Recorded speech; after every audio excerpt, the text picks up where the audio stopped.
Good evening. I believe we are live and good to be back. I've been missing for a couple of weeks, but yeah, I've come out now that the sun's come out, which is kind of how it needs to happen. And I hope everybody's had a good week and that you are enjoying the weather. But if you can just leave the weather for a few minutes just to listen to our broadcast tonight, that would be good too. So we have a few things to discuss tonight. I'm not as on top of it as some of the others are, but I'm just here for the chit chat and the questions and whatever. But we're going to start off our stories tonight with the government having released delivering this children's social care reset, correct? And Yep, that's the one. Kat is somebody who's actually read it, so we're going to read some of it, the important bits of it, yes, at least. The bit of news that really got everyone's attention yesterday was that from autumn 2028, we will implement measures to protect the most vulnerable children in elective home education. This is the single mention of home education in this document. I will just one second scroll up so you can see that bit as well about the single unique identifiers.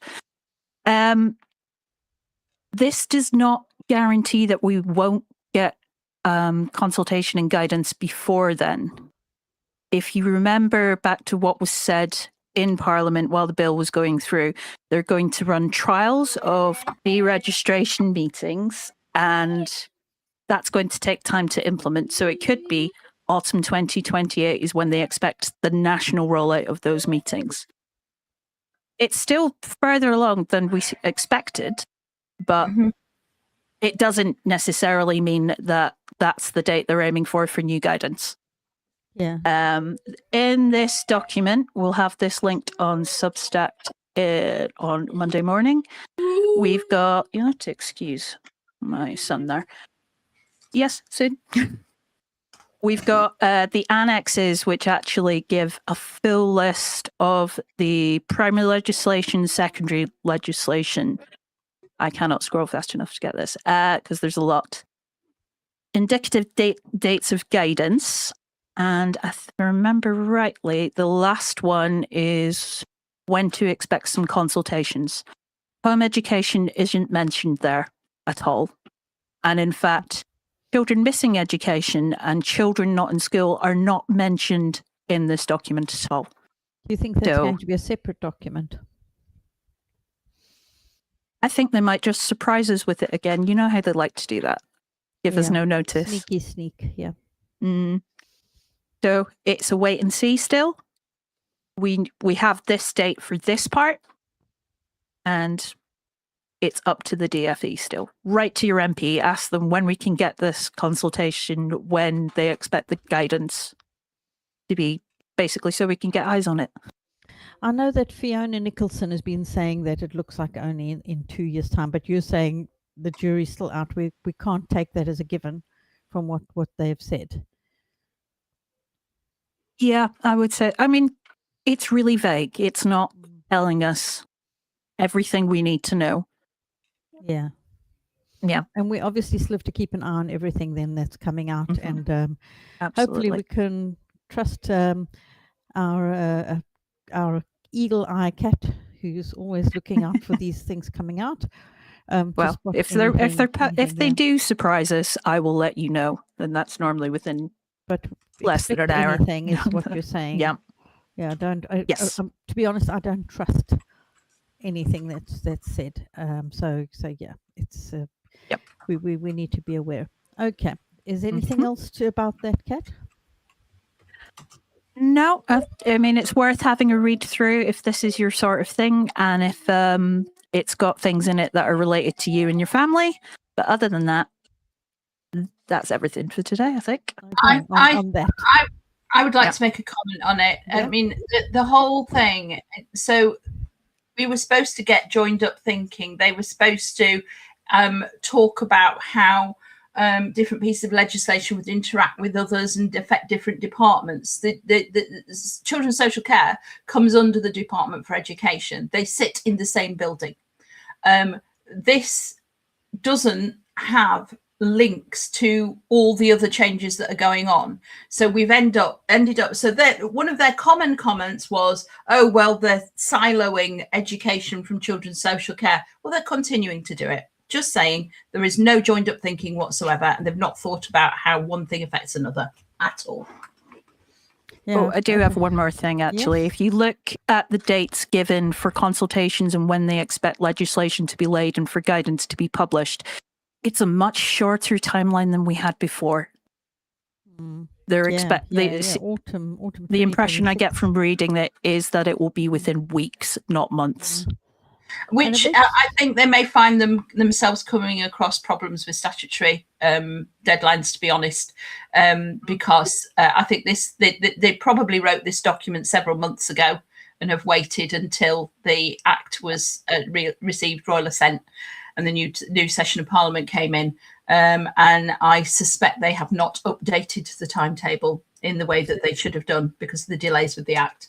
But if they haven't mentioned but some of the bits that are social care specific, they had put directions before it even became an act, because there was lots of bits in community care about they had already been written to each local authority to have all these things implemented by March 2027. And that was whilst it was still a bill. They had actively been told that they would have to put it in place. So for those bits which are specifically very social care related, they have already been given a almost list of what needs to happen with instructions before they've done the proper groundwork. It's almost as if, Michelle, they were going to completely ignore proper parliamentary process and scrutiny and push through a bill that had not been scrutinised or altered in an appropriate way. Who knew? Just almost, yeah. And I think the thing is obviously the fact if they haven't listed consultations regarding children not in school, that's actually a little bit worrying.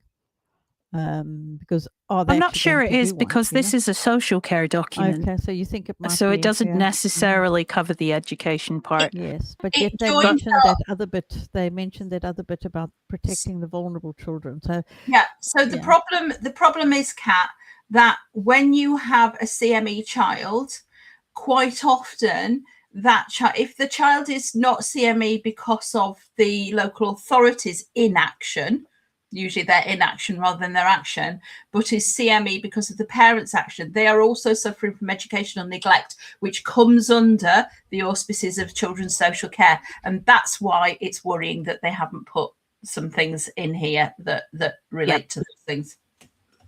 I mean, it does seem incredible that CME and CNAS isn't mentioned at all.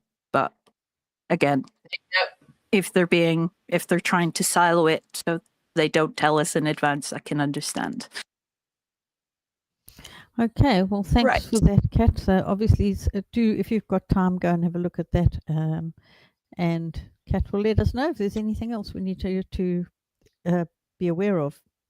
Thank you, Kat. And so now we come to this crowdfunder, which I'm hoping most of you will have seen on being shared on Facebook. I'm going to ask Michelle to explain a little bit about this crowdfunder, what it's all about and who's behind it and that kind of thing. Right, yep. So the primary reason behind it, obviously, anyone who watches this has heard of the Children's Wellbeing and Schools Act. And obviously that introduces powers that may allow the state to override parental decisions about a child's education, even when the education being provided is accepted as suitable. So this crowdfunder is fundamentally about seeking to bring a legal challenge to test whether these provisions are compatible with the Human Rights Act, particularly the right to family life and protection from discrimination. And so why the funds need to be raised is in order to bring a judicial review to test the lawfulness of these powers. So that's the reason behind it. Now, the lead claimant on this, Sarah, who takes personal risk on this by putting her name out there, because obviously she does have a business herself. She's a director of Empowering Equine since 2019. And that's an alternative provision that provides support to neurodivergent young people and those struggling with their mental health. And they use interactions with horses to help their emotional and communication skills and improve their mental health. And, to provide an alternative provision for children who cannot access traditional education. And so within her work, she works closely with the Otis and with home education families. And she has seen the struggles all of us go through. She's seen the bad reasons people come out of school. So she's seen the self-harming of children as young as 5. She's seen children who've had multiple suicide attempts. And therefore, she really, really understands why we can't let the state decide best interests over a parent, because ultimately the parent is the primary safeguard for the child. And therefore, she had to do something about it. So she's instructed Michael Charles for this legal challenge. And obviously, we need to get those funds so that it can be taken forward and we can actually test the law, test if the Act is actually compatible with the Human Rights Act, or if it's actually not compatible. And it is, as most of us, I think, on this call, believe incompatible with family life and a disproportionate interference into family life, and appears to bake discrimination into law. So I know Sarah's very approachable if people want to ask her questions. But she just wanted us to give a bit more about who she is, because people have been sort of saying, well, who is this Sarah? And so that people are reassured that she gets it. She is coming from a position of understanding the reason why this is so harmful if we change that position. So I think the crowdfunder at the moment is at 24,626. I would love to see it hit the 30,000 mark, because there are things I can't discuss publicly, but it helps a lot if we reach the 30,000 mark. Ultimately, we would need 250,000 if we need to go up to higher courts, because you can never guarantee that the first time it will go as you want. You need to be in a position to test it to the full strength of the law. But certainly if we can get to that 30,000 mark, it will make a massive difference. And hopefully in a couple of weeks, we can give more of an update. So I want to encourage, if you've got the ability to make a donation, think of if you're going out and you're buying a cup of coffee, just miss that cup of coffee and put a donation in. If you can't afford it, obviously nobody expects you to put yourself into a bad situation to contribute. But if you're able to, and for me, this is a donation, no questions asked. I'm happy to put my money behind this because I believe it is something which can help us going forward and can push back against the worst bits of this Act.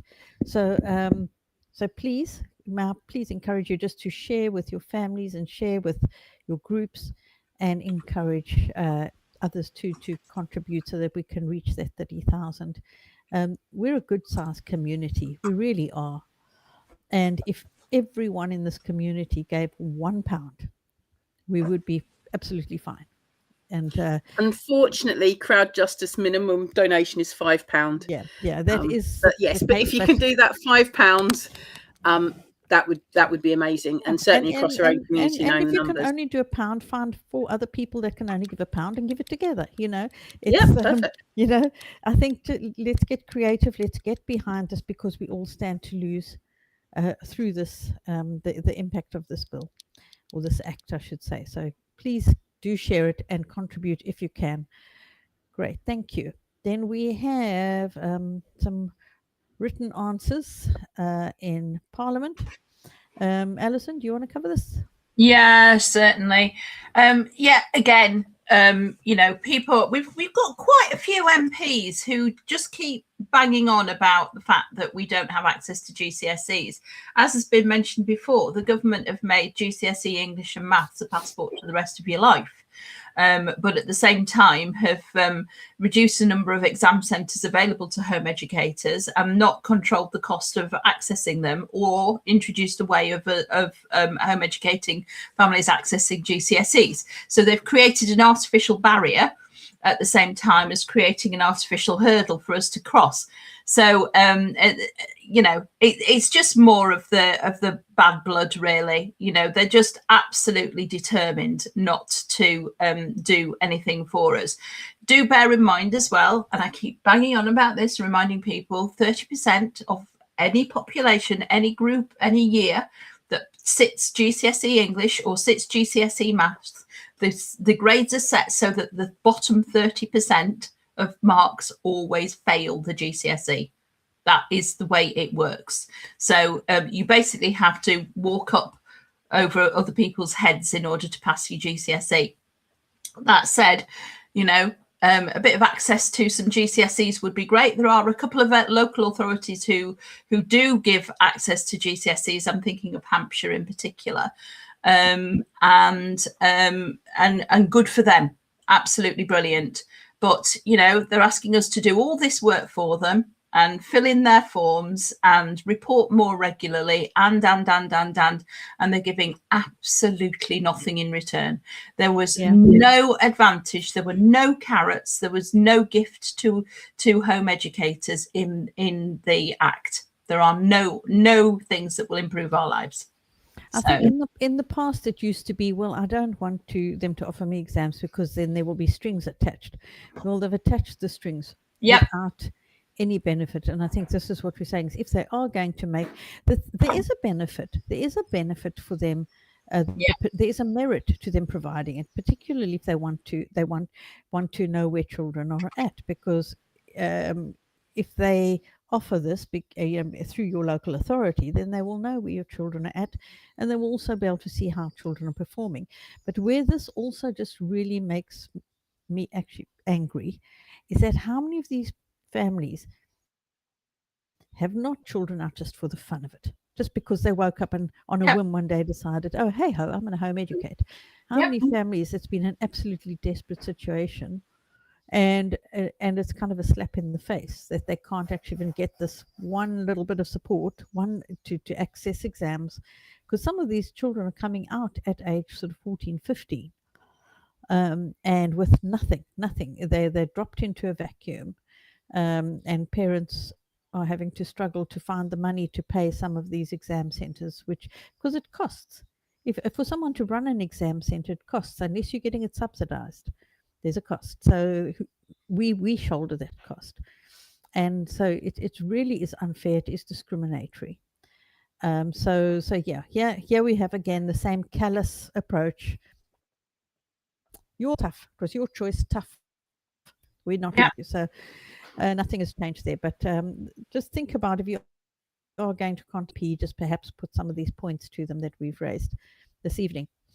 Okay, then what else? And just to remind people that you can ask your MP to submit written questions on your behalf at any time. And if you would like your MP to submit oral questions for the next education session, your MP has to have those questions in by the 16th of June, I think. 16th of June. I will double check that. That will go in Substack. Some people are doing an absolute amazing job of writing to their MPs. I read about somebody now who's had one response to, she said she doesn't know how many she's sent in, letters she's written to her MP. Now, perhaps what you need to do in that case is ask your MP, instead of writing to them, say, can you ask this question in the House of Commons? And so give them a question to ask, which could maybe then get answered and be shared with us here. So so perhaps consider that approach as well. Then next we have this Ofsted story. Alison, are you the one with the know-how here? A little bit. You know, I mean, we have problems with Ofsted anyway, but the Ofsted have finally admitted that you know, there's a lot of there's both prejudice and there is also just the fact, you know, so Ofsted will walk into a school and will judge it based on how it looks and how the children look straight away, without thinking about the deeper picture. Yeah, they need to look at the cohort that goes into the school. We've always said this, that what often happens with schools is they get judged by their GCSE results and their attendance, etc., etc. They're not judged by the cohort that they bring into, say, in a secondary school year 7, and where that cohort are 2 or 3 years down the line, and whether their attendance has improved and whether their achievement has improved. There's no baseline look at the actual pupils. So, it just shows the flaws in the system. And Ofsted's been deeply flawed for a very, very long time, and extremely judgmental about various things. And an Ofsted report's only as good as the people that go in to do the reporting and the inspecting, quite frankly. And also, I do have friends who are teachers, and I know how they skew the system. I really do. I know they work through the night. They'll do a 24-hour stint of writing up reports they should have already written up, and it's a mess. It's a holy mess. It really is. Yeah, well, obviously you're performing for an external body. Absolutely. For the purposes of performing for the external body rather than for the purpose of actually improving things for the children. Yeah. Yeah. Yeah. It is that's a deep problem system. Yeah, definitely. That is the problem. Yeah. And this thing about using national averages, I mean, really, we have schools in my area. We still have a grammar school system, a very tiny bit of a grammar school system.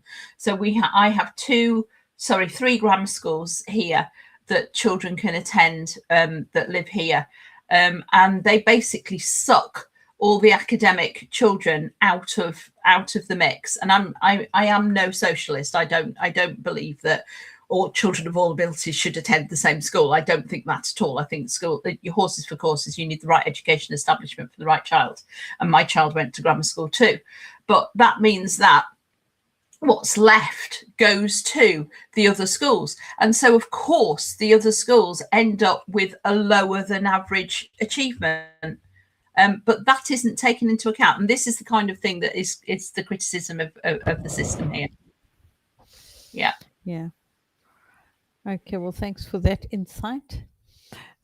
We are now moving on to, is this consultations, Kat, next? Yeah. Yep, would you like to tell me what we have?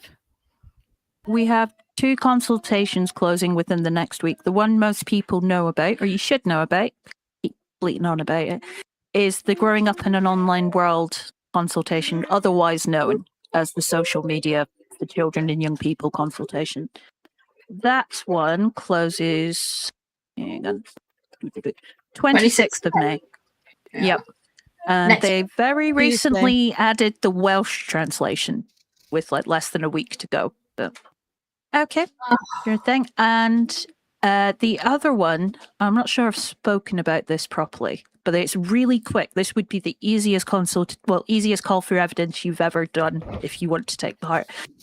The UK National Plan for Open Government Call for Evidence. It is basically, they want ideas about what sort of data is useful to people like us and how you can access it. So one of the things I'm going to suggest is I would really like it if local councils and local authorities had the same layout of data on their websites, because I can go look at my local authority and it's all squirreled away in sections of their democracy website that doesn't get even indexed by Google. It's such a pain to find.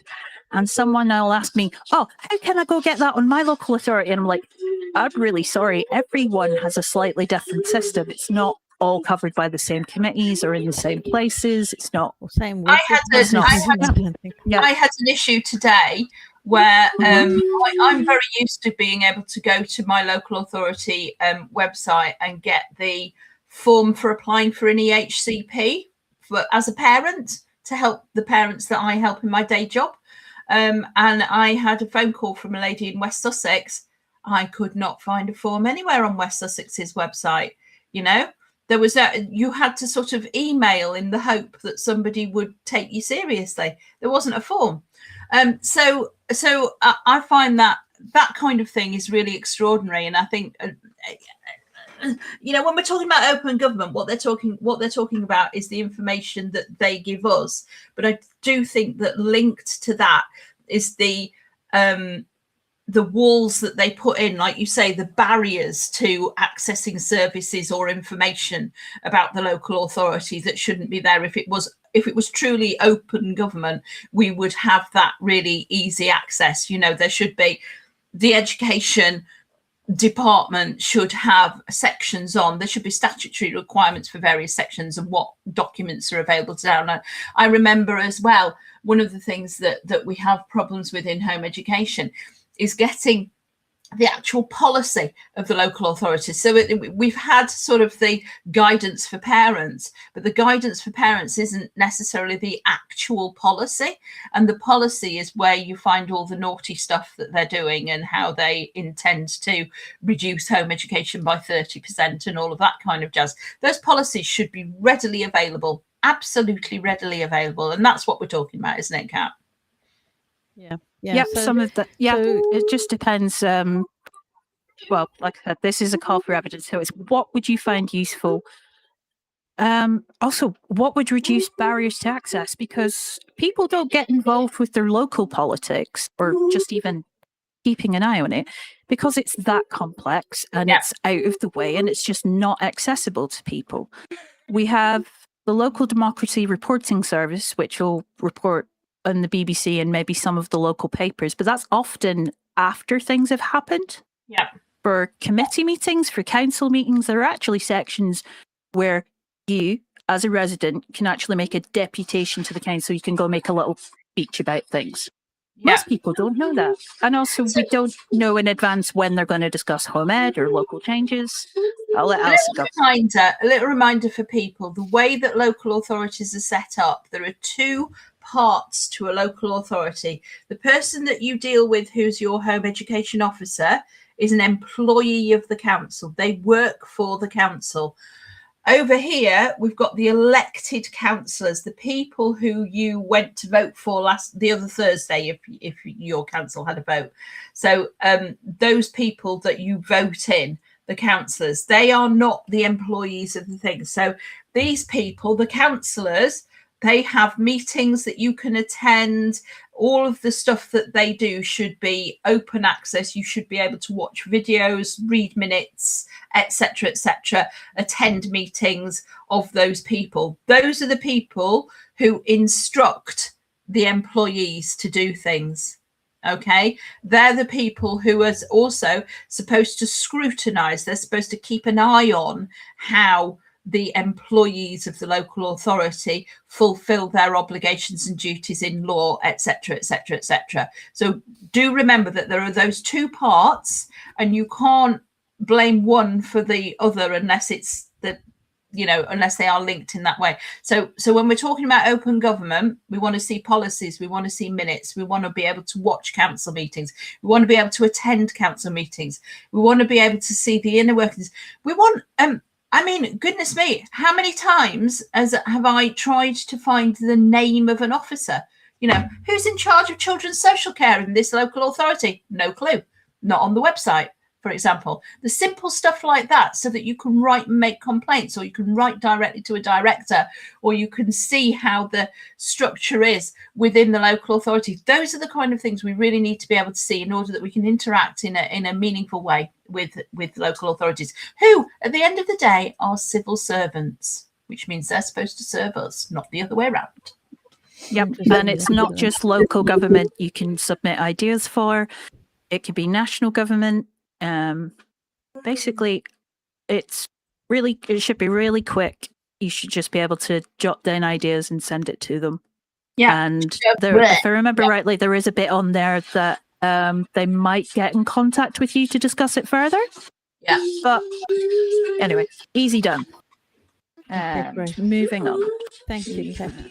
So, fun time one day. So Bridget Phillipson's been in the news a couple of times, actually, just recently, or she's been making people a little bit angry. The first one I'm just going to mention just briefly is that she went out to say to the world, let's talk about how we're supporting children with SEND, when she hasn't actually even finished. They haven't even had consultations and listened to people and all that kind of thing. And, she's jumping the gun a little bit there. But so that was one thing. But then they had this really, really bizarre campaign where they had Gemma Collins from The Only Way is Essex on these videos, apparently because they wanted to get more reach to certain sectors of the population. And this has totally backfired. So there's been a huge backlash. It's been discussed. I did see that BBC had featured it. Of course, all Bridget Phillipson is doing is gaslighting people and saying, oh, basically saying we're snobs. People are snobs if they don't like it. But that the complaint is not against Gemma Collins, who I imagine is somewhat hapless in the whole thing and just kind of thinking it's kind of a fun gig to do.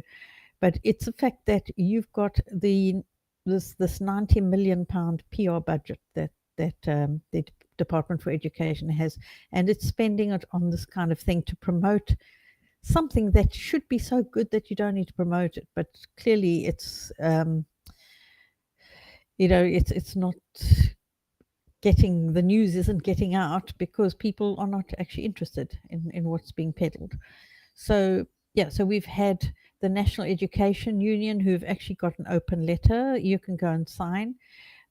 We've got I've seen Jeremy Vine featured this. I've seen it. I've seen a lovely parody of it by Crew Kern Gazette. And then the other influencer, Mr. Firth, who he did a great job of basically really pointing out what the issues were with this, and many people have written, many sort of SEND advocates and so on have written about given their take on this, and it seems it has just really badly backfired, because it's when there are so many credible people that Bridget Phillipson could have invited into the segment to actually listen to, somebody that actually can be taken seriously. So I don't know what anyone got any thoughts on this? You don't want to share their thoughts on this? I'm just, it's indicative, isn't it? It's indicative of the disdain in which Bridget Phillipson and the department holds the opinions and the advice of the experts, the educationalists and the parents, not taking a bit of notice of what any of us have said, and now she's trying to gloss over it she says, oh, it's just a bit of fun, we need a bit of fun in the doom and gloom, but she totally ignores how many families are in really desperate situations. I could spend that £90 million far better helping quite a lot of families. Thank you very much. Yeah. I mean, the way I interpret her comment about doom and gloom is the fact that people have been giving her feedback on social media. That's her doom and gloom. Yeah, well, I mean, normally I don't she think that's really appropriate. Normally she doesn't allow. Yeah, exactly. And they've allowed comments on this, and so people have gone for it. And it's not about whether Gemma Collins was paid or anything like that. It's the fact that you've chosen somebody to come on that actually doesn't have any awareness clearly of the problems within the current system and the challenges families are facing. And it's kind of just getting glossed over because it's once again like, rah, look at what I'm doing. Look at me. Look at what I'm doing, and that propaganda machine that's at work. So Dawn has said 90 million could be better spent on helping services to protect families and overhauling the education system. Absolutely. It's just it is in such poor taste. You know what you said earlier, and you do keep saying, Juliet, is that if what they were doing was good, they wouldn't need to spend £90 million advertising it.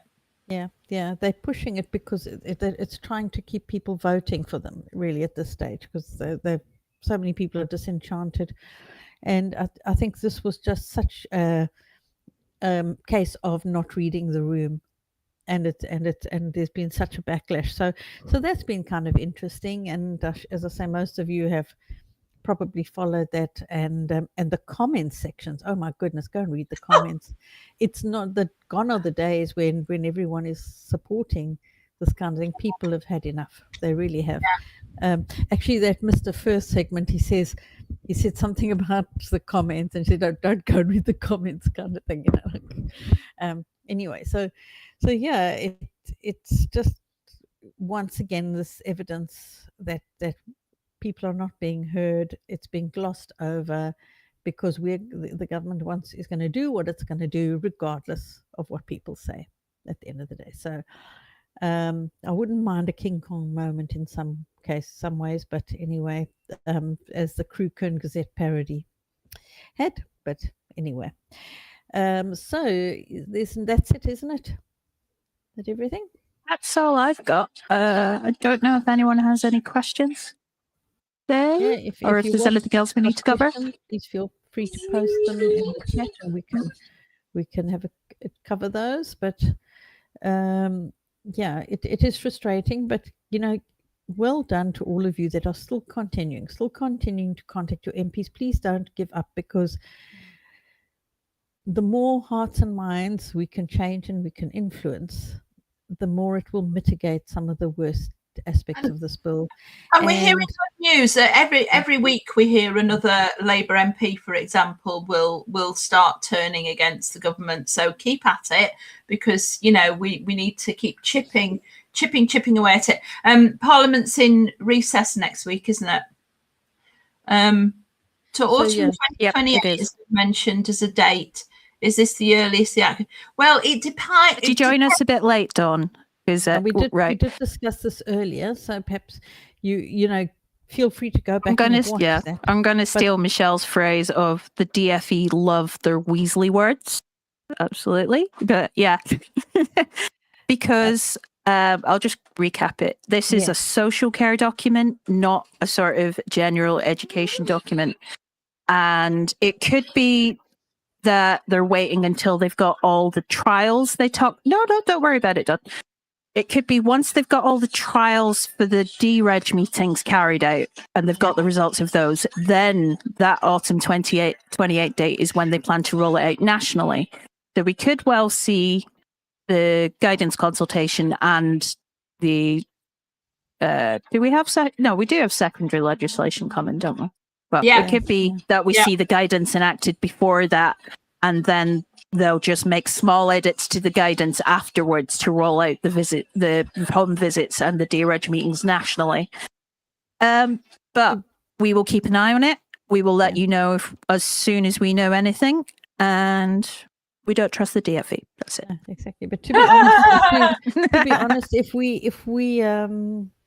if they do this pilot study in 30% of local authorities or something like that, or is it? Yeah, if they do, that sounds right. I actually can't see it ending well, to be honest. I don't think the local authorities are going to be able to keep up with it, because we know how many people are deregistering all the time. Yeah, they don't know yet. They haven't figured that one out. So then with proposed inclusion changes, we may see HOMED rates go up. We don't know. But what have I not mentioned to Dawn? In the document linked there before, there was lists of dates for primary legislation enactment, secondary legislation, when we expect consultations. Oh, that's good to know. I'll keep a note on that about the letter. And there was a single mention of elective home education in the document. The guidance document consultation wasn't mentioned at all. Is that all my things? Yeah, I think it was about I want to actually also say, just in terms of that DFE letter, if you do get sent that by your local authority, share it on the action group. You can tag Amy Miles to let her know, because she's trying to keep a track on which local authorities have sent it out and which haven't. So it helps us just to try and see how good the local authorities are, how responsive they are. But we are thankful the DFE sent that one out. So it's been very necessary, and hopefully not too much has been changing in different local authorities. Okay, but I think that's everything. Thank you for joining us. It's May Day bank. What do they call it? The late bank holiday, the late May. Spring bank. Yeah, the spring. Yeah, whatever. I've never got used to it. I was booking appointments for Monday until I realized the bank holiday. Oh no! But, I'm certainly looking. We're planning a barbecue. Just remind me, Julia. How long have you lived in the UK? About 19 years now. So yeah. It doesn't come easy to me. So yeah, Can't teach an old dog new tricks. But anyway, hope you're going to all be getting out and enjoying the lovely weather and enjoying the weather this weekend. It's all the forecasts looking pretty good. And have a good half-term break, those of you who are doing something. And yeah, it's look out for, I mean, I know half-term's not the same for every county, by the way, so I should be mentioned, but I do look forward to less traffic on the roads for school run in these breaks. Makes it much easier getting about. So okay, anyway, have a good evening, everybody, and bye from all of us. See you next week.